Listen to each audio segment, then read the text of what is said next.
Good evening, everybody. Hello, welcome back. It's Charlie Wall here, and I am being joined this evening by my wonderful friend, Marlena. Welcome, Marlena.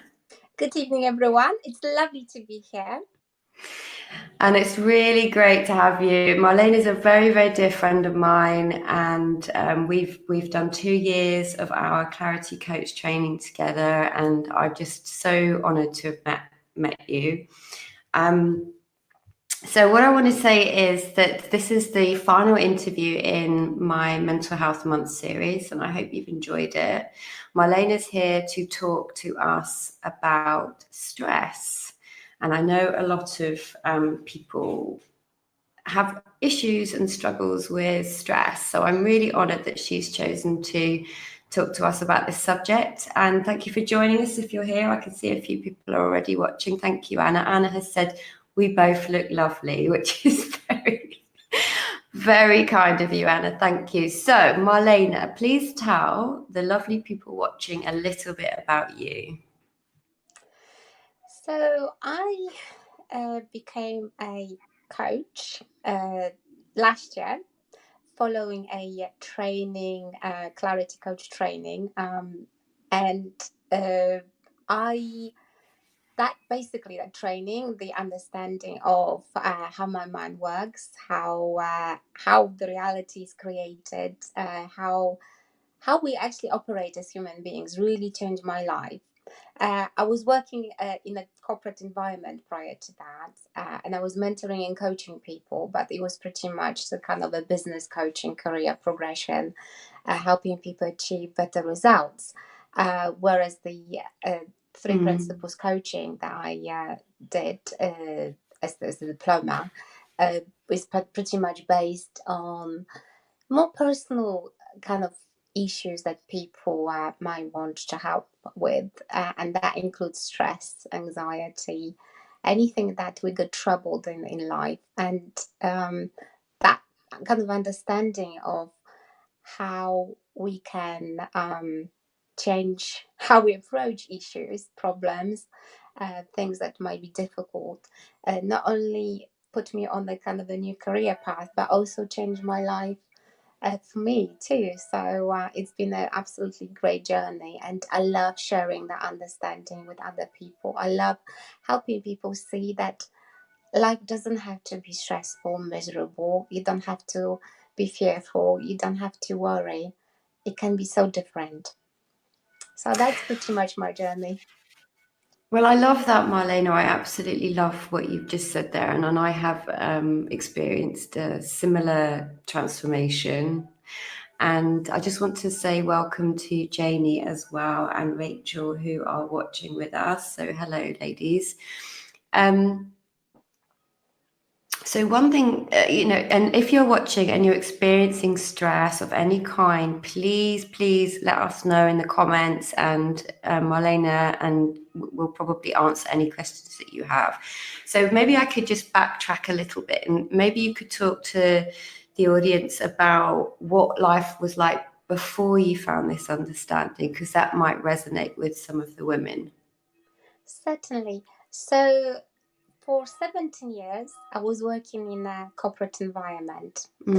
I was a manager most of that time, doing different jobs, managing big projects, managing big budgets. I had a multi-million budget, managing teams, managing projects that affected the whole of the organization. So there was a lot of responsibility on my shoulders. And that's how it felt, right? Yeah. Just felt that I was carrying this massive burden all on me. And if I didn't perform well, everything is just going to, collapse around me. That was kind of my life at that point. And when I look back, I realized that pretty much all my waking hours, whether I was at work or whether I was driving back from work or whether I was driving to work or whether I was cooking dinner, whether I was going to sleep, I had these thoughts kind of going in my head. I need to do this and I need to do that. And if I don't manage to do it on time, things will go wrong, and it's all going to end in massive disaster. So the actual time I was spending doing things was one thing, but most of the time I was actually worrying about doing the things that I'm supposed to be doing as well. So even when I was not doing them, I kept thinking about them and felt that enormous pressure. And it wasn't just in my mind, the pressure was over my body. So I felt tired and tense, and just generally life was difficult, because pretty much what goes on in your head kind of goes into your body as well. So those two are very much connected. So it felt like the whole of me was in this massive tangle of stressiness, stressy thoughts, stressy body reactions to stress. So sometimes I wouldn't be able to sleep or go to sleep, or wake up early in the morning worrying about, oh, what if I forgot something, what if I do something wrong. So the thoughts, there were just all these thoughts going in my head about different possibilities of things going wrong. And I was attributing all those feelings as well to things that were going on at work. So my manager would be giving me lots of work, right, to do within a very tight time scale. So the number of tasks were kind of not really equitable to the amount of time I was given to perform them. So I was thinking, okay, it's the manager that is making me stressful. It's the number of tasks that I have to do that are making me stressed. It's the people I'm interacting with. So if the people didn't want to cooperate, they are, making the situation stressful too. The work, the whole situation, and it just felt like I was always sort of looking for a reason to feel stressed. Right, it was always something that was making me stressed. That's how it felt, and I had all these thoughts about things, that were possibly going wrong, and that was what was making me really tense and everything else. And so that was my experience of working in a corporate world. My kind of career at the corporate world came to an end. I decided to do something completely different, and I also realized that I don't want to ever be in a situation where I feel bad about things, I feel stressed, and I was looking in the direction of how I can help myself not to feel that way ever. And I came across the 3 principles, which is basically the understanding of how a mind works, how our reality is created by our thoughts, and how our thoughts are telling us about things that are actually not true or not real, how we seek for answers elsewhere, not inside ourselves, but we always look for a cause of something, how we feel on the outside rather than on the inside. And somehow that really made sense, right? When I realized that you can be in a situation where it looks on the surface that it's stressful, but you can react to it in a way that doesn't make the situation stressful, right? So the situation is, and you can react to it in a very stressy way, or you can be relaxed about this. So what I'm talking about, for example, you can be going somewhere and trying to be on time, and there is roadworks, right? So you can be very stressed about the roadworks, thinking, oh, there's the roadworks, I'm getting stressed, I'm going to be late, all these kind of things. I'm sure we have all been there, right? So you can be in that situation, reacting to it in that way. Or you can just think, okay, roadworks happen. I've got no control over it. I'm gonna just as well just sit there, try to let the other people know if I can that I'm going to be late. There's nothing I can do. Me having stressful thoughts about the roadworks, I'm not going to magically remove the roadworks. The situation still happens, but I don't have to react to it in the same way when I know that my reaction is my thoughts, right? So therefore, by default, the event cannot be stressful in its own right. So I'm just gonna reiterate some of what you've said. So what I hear you say is that your belief at the time was that it was your corporate job and your boss and potentially the work colleagues that were causing you to be stressed. The stress was very real and you experienced it in your body and you had difficulty sleeping. And then you came across the understanding, and that's obviously how we met. And you saw a shift. And what I hear you say in that is that you were able to see that it was your thoughts that were creating your stress. Now, for someone who doesn't understand, like, oh, I have thoughts and I'm stressed, are you saying that I just don't have to believe my thoughts? Like, what are you saying? So I'm just playing devil's advocate here. How would you explain to someone who is feeling very stressed at the moment and here's something in what you're saying, here's hope? How would you say that shift occurred for you? How could you explain that to somebody who feels, that they're really in their head? So I'm actually going to tell you the kind of the eureka moment that happened in my life. Great. We love a eureka moment. The pivotal moment where everything changed for me. There's two parts to it, pre-eureka and eureka moment. So pre-eureka moment, my husband had a car accident. Oh, right? Gosh, okay. And he was fine, nobody was hurt, his car was written off. And he was very stressful for him. So he was kind of, this happened and I'm really upset and I'm a bad driver and, car is written off and, the accident could have been much worse. We still don't know, by the way, whose fault it was, but he was blaming himself. And I wasn't in the car with him when it happened, but I kind of like, I got stressed with him, right, because of the situation.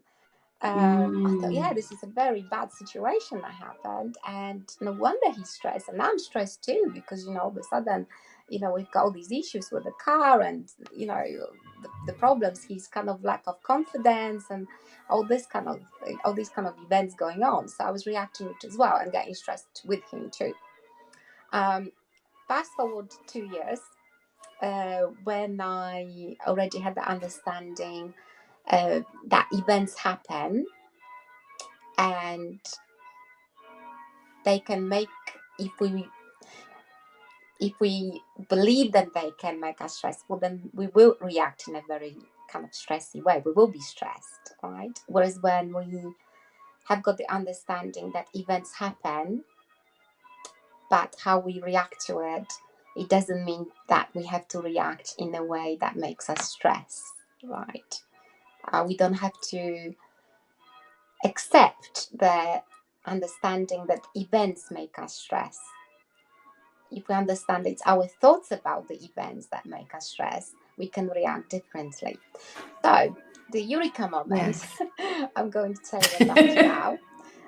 This time I'm in a car accident. I'm in a car with my husband and he's driving, and it sounds like he's a really bad driver. He is not. Until 2 years ago, he had absolutely impeccable driving record, and it's just things happen, right? So he was overtaking a car, and there was a small collision.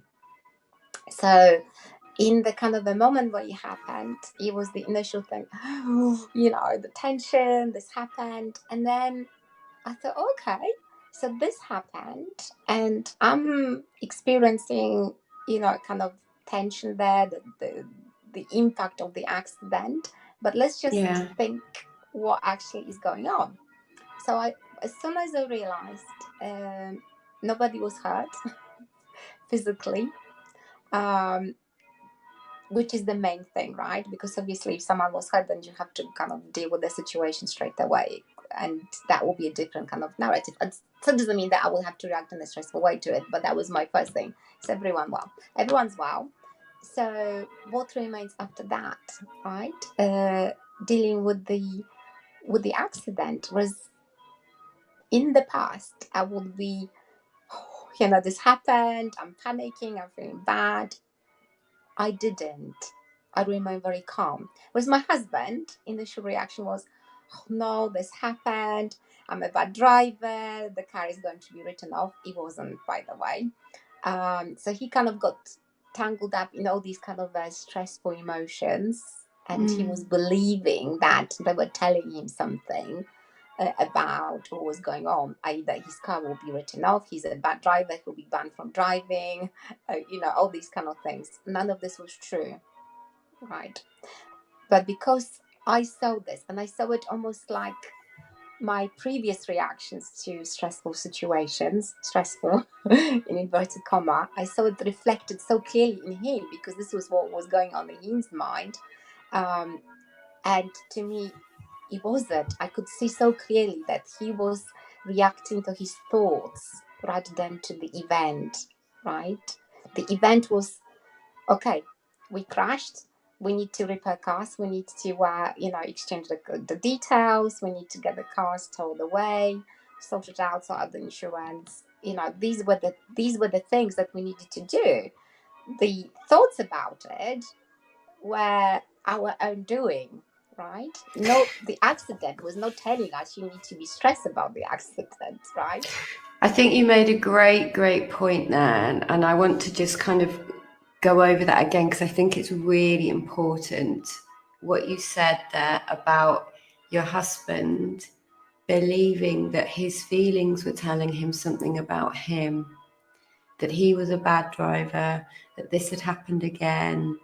And I know, those feelings aren't telling us anything about anything other than thought in the moment, right? And you could see that being clearly kind of played out in your husband. That's just amazing. So is that the eureka moment for you? It was, because in that moment, I realized, actually, the event is an event. It's neutral. It's neutral. Even though on the face of it, you might think it's negative, it's something that may make you stress or cause stress. It wasn't.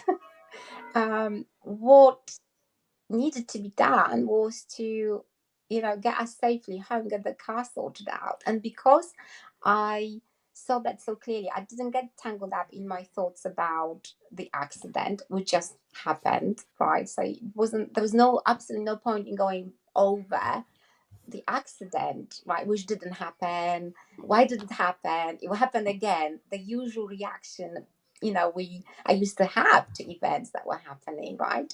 You almost like think, oh, why did it happen? And you go over it in your head. And if I didn't do this, then it wouldn't happen. If we left home 10 minutes later, we wouldn't be in an accident. Those kind of things. But because I was able to see that the event was an event, we needed to take actions, right? Within an hour, we exchanged the insurance details. I booked his car for to be repaired, towed away, and we got home. Right? It was all sorted out, but also because I was not tangled up in the whole drama of it, I remained calm, and I saw that anything that was dramatic about it would be my thoughts and reactions, just as it was going on for my husband. Because I had this clarity of mind to see what was really going on, he was able to deal with this much better himself. Yes, right? Yes. Because I could just say to him, okay, so you say you are a bad driver because this is your second accident within 2 years, but all the other years, the previous 20 years or however long, Yeah. were you a bad driver? Right.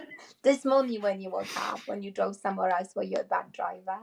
And when you kind of look at it in a cold light of day, it sounds very analytical, but in a way it is, right? When you look at what is really going on as opposed to what your judgment is on the situation, you can actually see that an event is an event, that external circumstances cannot possibly make you feel stressed unless you believe they can, which is what my husband did.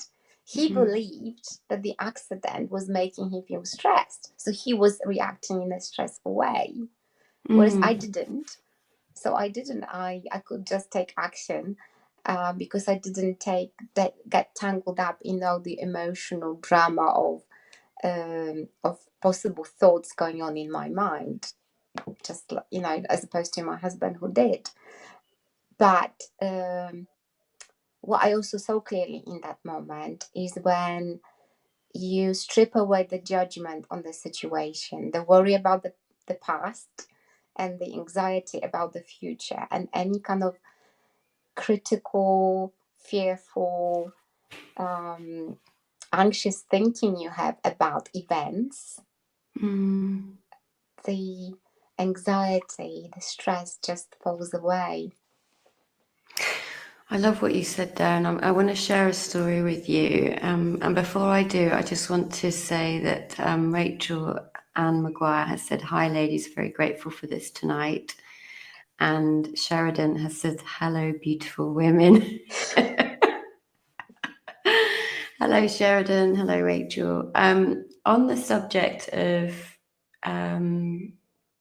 events, accidents, I had a eureka moment myself only a couple of weeks ago, and I think this points and illustrates really nicely what you've been saying. For 25 years, I've had what is commonly known as sort of post-traumatic stress disorder symptoms when I've seen motorbikes, because my brother and father were in a motorbike accident. And because of my understanding now and sort of learning more and more about how we work as humans, I saw a motorbike, I saw two motorbikes, they went past me, and normally I'd always experience, and I'm normally in my car driving, and I always experience a flashback to the accident, a flashback to the after the accident, and I kind of go into an automatic response movie that plays out in my mind. And as that happens, I feel the stress. So I activate that stress response, that we all have. And I've had that for 25 years. And this time, these motorbikes went past me, and I had the thought, well, they're really loud and annoying, and they're, whatever. And I started to feel my mind go automatically to that movie that would play out. And I caught it, and I was like, oh, God, I don't have to go there. I don't have to play out this movie. And it was so profound, that moment for me, that it was like I didn't realize that I had a choice not to go with those thoughts, not to have that stressful reaction, not to be kind of affected by my thinking for the rest of the day. And so, yeah, I really hear what you're saying there, and I thank you for sharing that. It's a lovely illustration. I love what you just said as well, Charli, is because you really clearly pointed out in the direction of choice, right? It doesn't feel like we have choice when we are faced with circumstances, when we think things are happening to us, and that's why things can appear to be stressful, because you think, well, these things are happening to me. I have no control over them. right? So my husband was this accident happened to me. It's affecting the way I feel and I think. That's how I felt in the corporate world. I couldn't change my boss. I couldn't, reduce the hours I was working. And I felt I had no control over it. It's because I gave that control to external circumstances, to how I felt. I felt that these things were dictating and having hold on how I am and how I feel. And when I realized that actually I am free, which is what you were saying. You have choice. You don't have to go where you don't want to go, whether in your memory or whether in your anxiety about the future, right? That has got no grip over you. You are free. You're only imprisoned by your thoughts if you choose to be imprisoned by your thoughts. But you are free. You don't have to be held by any memories or anxiety about the future, because that's what they are. They are thoughts going on in your head. They are not something that can stop you being who you are, being free. Yeah, and I just didn't know that. I didn't know that, and that's why I think these conversations are so important. And Gail has said, "I love this discussion," and Kira has said such an important thing to discuss. Love to know, ladies, what's resonating for you if you're watching this. Or if you have any questions for Marlena, I'm sure she would absolutely love to answer anything that comes up for you during this discussion. I think, well, I'd love to know, like, Marlena, for you now, how is life different for you? Oh, that's wonderful. It's I still get caught up in anxiety and worry, right? So it's not like, oh, all of a sudden I'm, freed from my thinking about things. But I've got this compass now, right? It's kind of when I feel wrong, there is something that worries me, or I feel anxious or fearful. It's almost like this little signal, telltale sign. You get caught up in your thoughts. So It's like it's the this kind rumble of, strip, isn't it? The rumble strip on a motorway. You yeah, know, what happens when you're driving and you start to kind of lose concentration and you hit that rumble strip?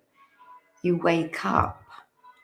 that is So what I exactly hear you saying is that compass is that inner compass within you that we all have. So you now know that those, because I do as well, me too, right? I still get, like, we're not sitting here saying, yeah, we're free and we're mellow and we're just loving life. We still have the human experience, don't we? We still have those familiar feelings. It's just that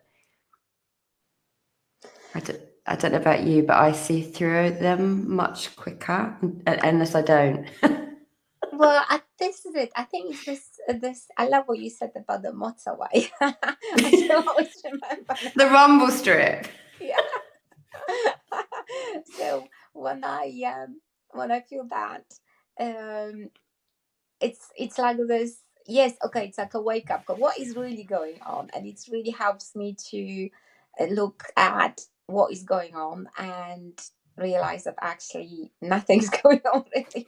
It's just I believe for however long that my thoughts are telling me something about events taking place around me or future events, rather than anything that is really going on. Because when when I also know now that stress to me was caused by, a lot of the time, that's how I was feeling. It was to do with negative thoughts about myself, right? That's what it is, really, right? It's like the same for my husband. He was like, I'm a bad driver. Right? I am so bad. My car is going to be written off. I caused an accident. And that's how I was reacting to events taking place at work before. It's like I may not be able to handle things. For me, it was more the anxiety about the future events, that I won't handle things. I won't be able to do things. I won't be able to perform. My boss expects me to deliver things. I might not be able to do it. I might not be able to do it on time. Those kind of things, right? It was self-doubt all the time. And now I know that my thoughts don't know me. What do they know? how do my thoughts know whether I'm going to do something within the time scales, or how well I'm going to do it? My thoughts can't read the future. If they did, I will be a lottery winner now, right? Me too. So now I know that my thoughts, I can't actually tell me anything that is true about myself, about my performance, the past and the future. It's sort of liberating to know that when I don't believe my thoughts, I'm free. When I do believe my thoughts, that's when I'm imprisoned by that, and that's where I kind of fall into this I am stressed situation. But as you were saying, now when you understand how your mind works, how your reality is created, you can react differently to what goes on, and you don't have to believe the thoughts telling you that you are rubbish and then you won't be able to cope, because you can always cope unless you think you can't. Now I know that too. That kind of takes a lot of the stress away from things that I saw stressful in the past. I now know that I can handle absolutely anything that comes my way, any situation. And all of us are the same. We can manage everything that life puts in front of us, unless we think we can't. I think you and I have, and I'm sure the people watching have experienced life circumstances, and of course, our record for getting through them is 100%, right? We're here today, right? We've always been, yeah. We've always had everything we need. We just didn't know it. No one really teaches you that stuff. I'm just going to quickly read out. So Janie has written, I love those analogies. And Ellie Eason has put, very helpful this evening, thank you. And Kira said, taking the judgment out of thoughts is difficult. This is the challenge. Great to hear that it's possible. So to that, I'd like to ask you, Marlena,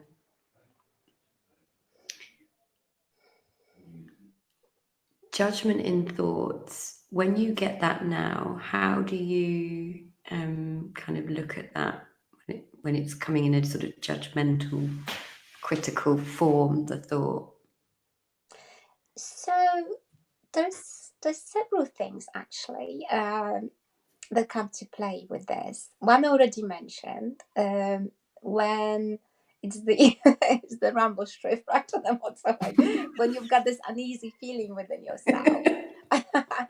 When you kind of like think, okay, maybe my thinking is clouded. Maybe I'm not seeing things clearly right now. So that's kind of a telltale sign for me. But also, so that's one thing. But secondly, when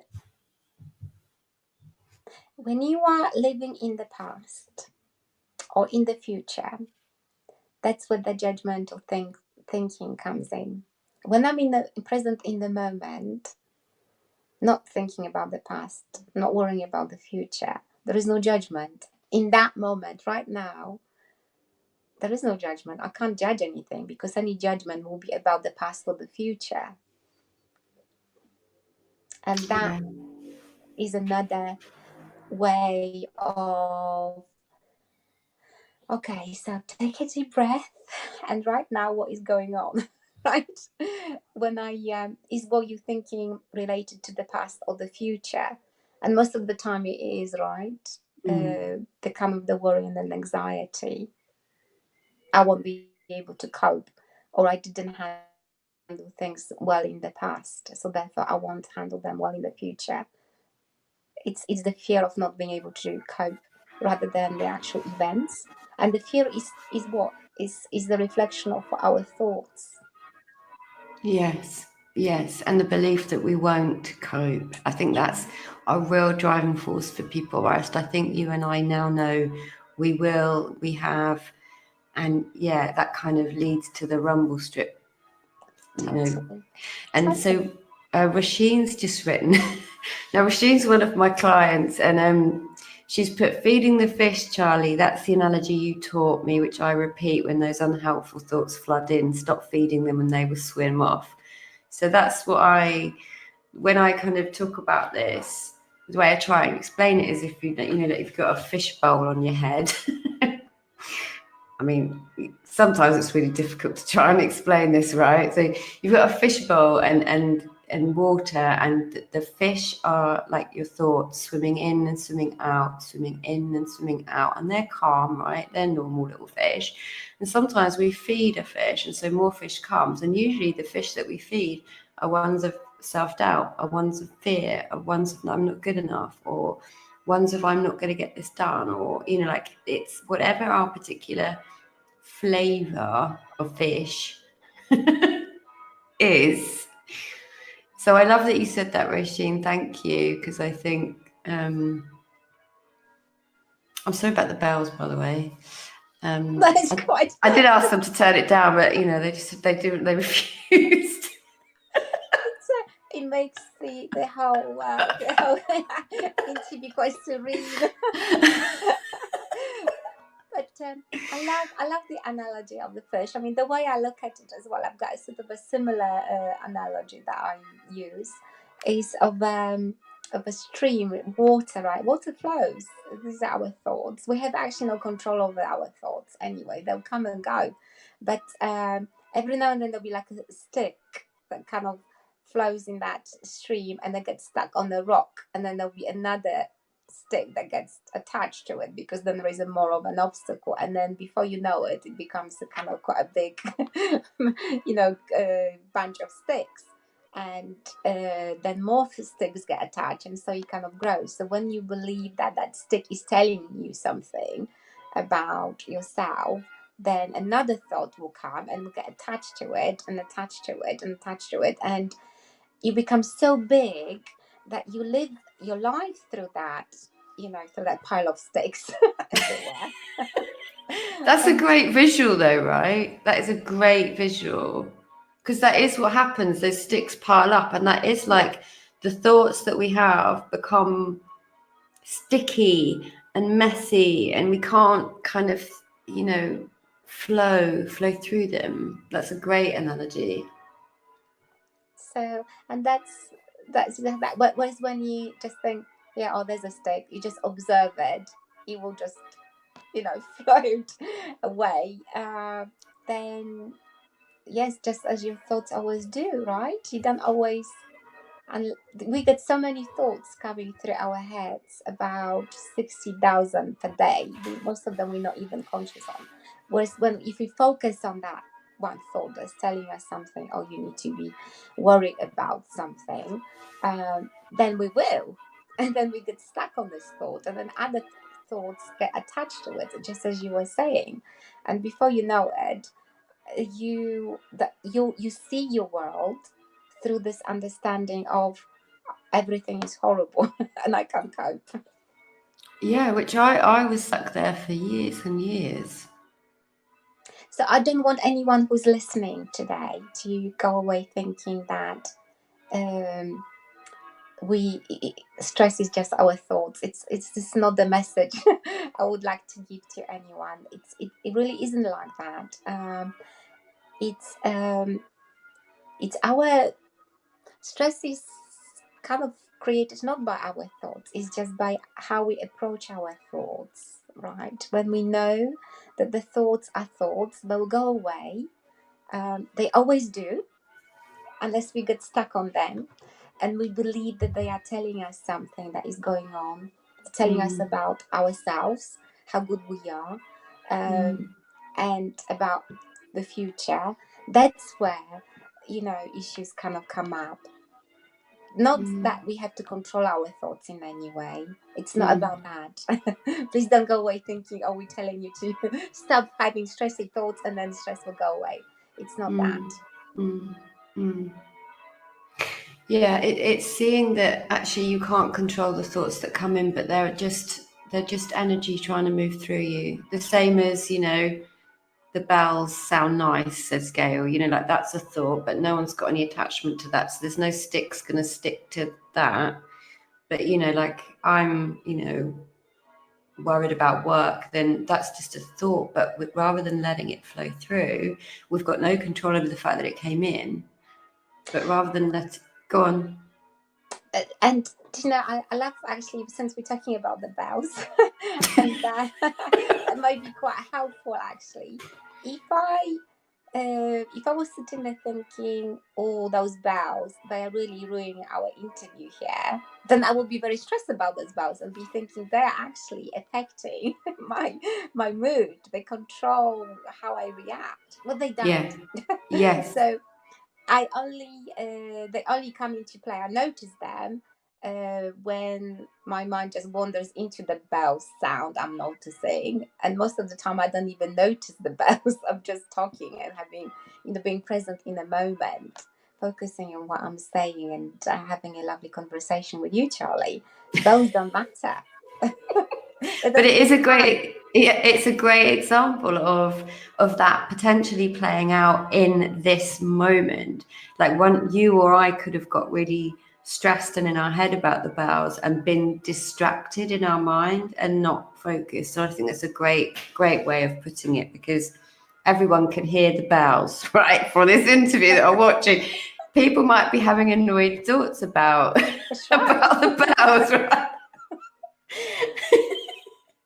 It's a sign, Rachel says. Yeah, I mean, like, great one. Like Marlena's used that to really illustrate what she's talking about there, is that you have no control over your thoughts, but you can see how they may impact your world in any given moment.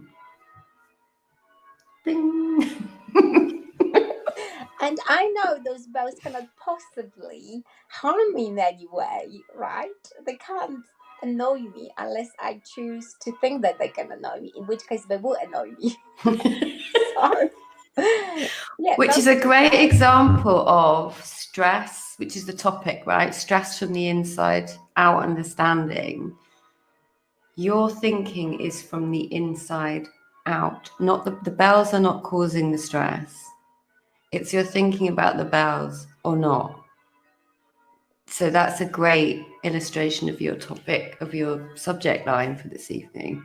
Thank you, bells. Now, Charli, you're going to tell me that you just put the bells on purpose. You've got them playing in the background on the tape recorder, right? No, I phoned up the church, mate. I said, look, I'm interviewing my friend. Turn those bloody bells down. I had stressful thinking about the bells. No, it was random. It was a sign. It was a sign. Go on. You're going to say something. As you were saying, this is just an example of how, even little everyday things, we kind of like think they're annoying us. They can annoy us, but they can't. It's really impossible. So yeah, it's just how we choose to react to that. If we choose to think, yeah, they can annoy us, then we'll be annoyed. And if we think they're just bells, then we won't. So Anna said the hardest part is when you get the theory, You are in touch. You do the thing, in inverted commas, but you still have a block.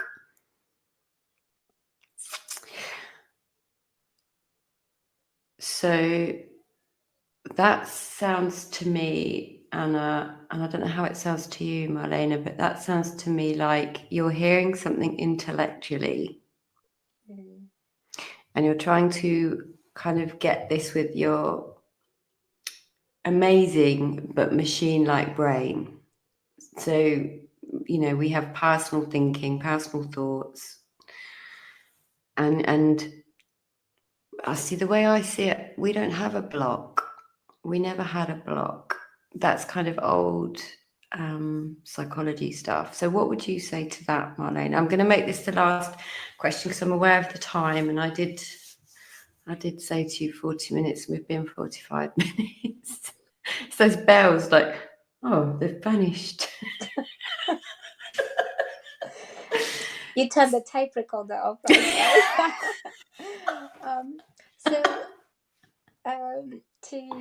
To speak to that, I just would like to say that I totally get what you mean by you get it on the intellectual level, and sometimes that kind of may not appear so easy to apply to practice, and we don't always see it in ourselves either. I guess that's what Anna refers to when she talks about the block. I don't understand it. I can see how it works, and yet I can't really put that in practice, as it were. I would go back to what I already said, actually, right? So there are several things that are within our power, right? And one of them is living in the moment, in the present. When you look at situation in a way that you can actually think, okay, what is going on, as opposed to what is I'm thinking is going on, what is my judgment, what do I think is going on, what is my interpretation of it.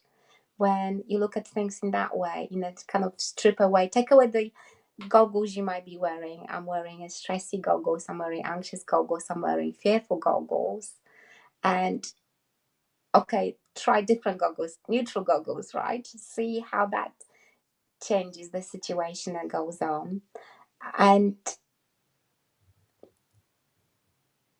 be at peace with yourself. That's it's probably sounds really kind of difficult to implement as well, but when you know you are okay, nothing can harm you in any way. Your thoughts can't harm you. Nobody can. Anything from the outside cannot harm you. It's impossible. People may harm you physically, but they can't harm who you really are, unless you think they can. But you are always okay. You're always whole. Nothing can harm you. Everything is always okay. You might not see it all the time, and there are moments when you can't, when you are blocked, but you're always okay. Well, I think that's just like the perfect place to end it, Marlena. And Anna's given you a heart, and Sheridan has said this is so, so lovely to listen to. Thank you so much. I know that people might continue to leave comments, and you will come back and comment, but where can people find you if they want to get hold of you?